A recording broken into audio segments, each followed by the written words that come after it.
গত বছরের পুজোয় রক্তবীজ ছবিতে অ্যাকশন মোডে দেখা গিয়েছিল মিমি চক্রবর্তী ও আবির চট্টোপাধ্যায়কে। 24-এ আবার একসঙ্গে দেখা যাবে তাদের।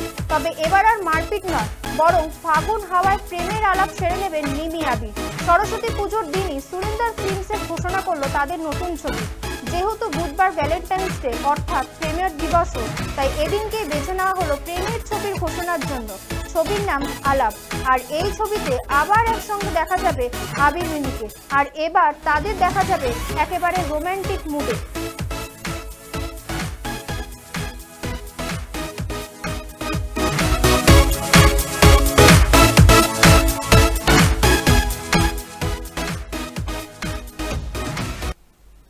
চলতি বছরে যে বড়সড় চমক দেবেন অঙ্কুশ তা আগের থেকেই জানিয়ে দিয়েছিলেন। টলিউডের ট্রেন্ড বদলাতে যে তিনি নতুন তাস সাজিয়েছেন তার আভাসও মিলেছিল। আর এবার তারই ঝলক দেখা গেল মির্জার টিজারে। 2 মিনিটে ঝলকে অঙ্কুশ বুঝিয়ে দিলেন টলিউডের টেক্কাও তিনি, জোকারও তিনি। তবে শুধু অঙ্কুশ নয়, ঝলকে চমকে দিলেন কৌশিক গঙ্গোপাধ্যায়, ঋষি কৌশিক, ঐন্দ্রিলা সেন মতো অভিনেতারা।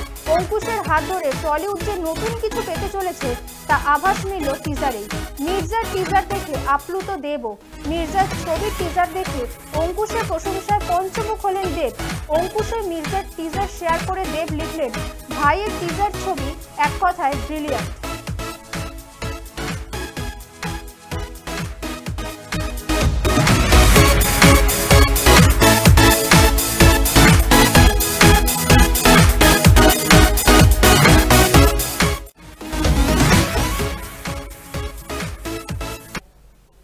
দেবের খাদান ছবিতে বড়সড় চমক যিশু সেনগুপ্তর। সোশ্যাল মিডিয়ায় ইতিমধ্যেই প্রকাশ্যে এসেছে খাদান ছবিতে যিশুর লুক। তবে এবার ফাঁস হলো এই ছবির এক নেপথ্যের গল্প। যিশু জানিয়েছেন, খাদান ছবিতে অভিনয়ের জন্য দেবকে এক বিশেষ শর্ত দিয়েছিলেন, আর তাতে দেব রাজি হতেই খাদানে অভিনয় করতে রাজি হলেন যিশু। 23শে ফেব্রুয়ারি থেকে শুরু হবে সেলিব্রিটি ক্রিকেট লিগ। এই লিগে কলকাতার দল বেঙ্গল টাইগার্সের অধিনায়ক যিশু। সম্প্রতি এক সংবাদ মাধ্যমকে তিনি জানিয়েছেন, খাদান ছবির চিত্রনাট্য তার প্রথমেই ভালো লেগেছিল, কিন্তু সিসিএল শুরু হবে তাই ছুটি চাই।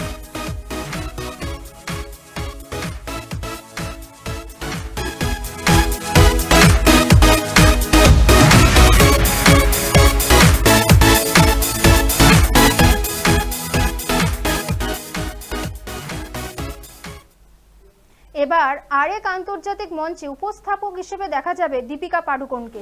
ইনস্টাগ্রাম স্টোরিতে নিজেই জানিয়েছেন খুশির এই খবর।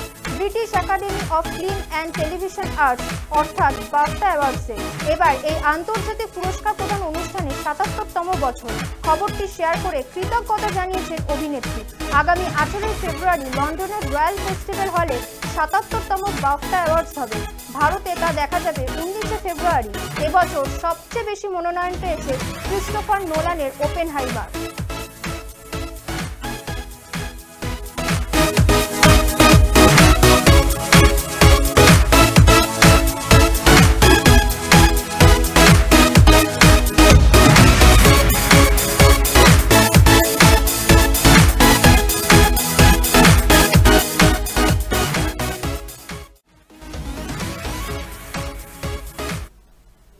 জাতীয় চলচ্চিত্র পুরস্কার থেকে নার্গিস দত্ত ও ইন্দিরা গান্ধীর নাম সরিয়ে দেওয়া হলো।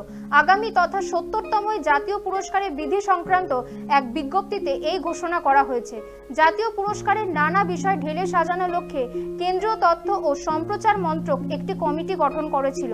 মন্ত্রকের অতিরিক্ত সচিব নির্জা শেখরের নেতৃত্বে সেই কমিটিতে পরিচালক প্রিয়দর্শন, বিপুল শাহ, সেন্সর বোর্ডের প্রধান প্রসূন যোশী প্রমুখ উপস্থিত ছিলেন। কমিটির সুপারিশের ভিত্তিতে দাদা সাহেব ফালকে, স্বর্ণকমল, রজত কমলের মতো পুরস্কারের অর্থমূল্য যেমন বাড়ানো হয়েছে, তেমনি বেশ কিছু পুরস্কারের নামও পাল্টেছে।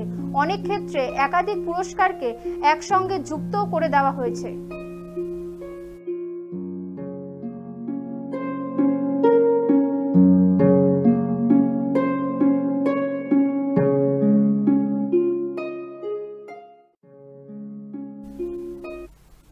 টলি হলি বলি এখনকার মতন এ পর্যন্তই। পরবর্তী সব খবরের জন্য চোখ রাখুন সময় কলকাতায়। সময় বলবে সময়ের কথা।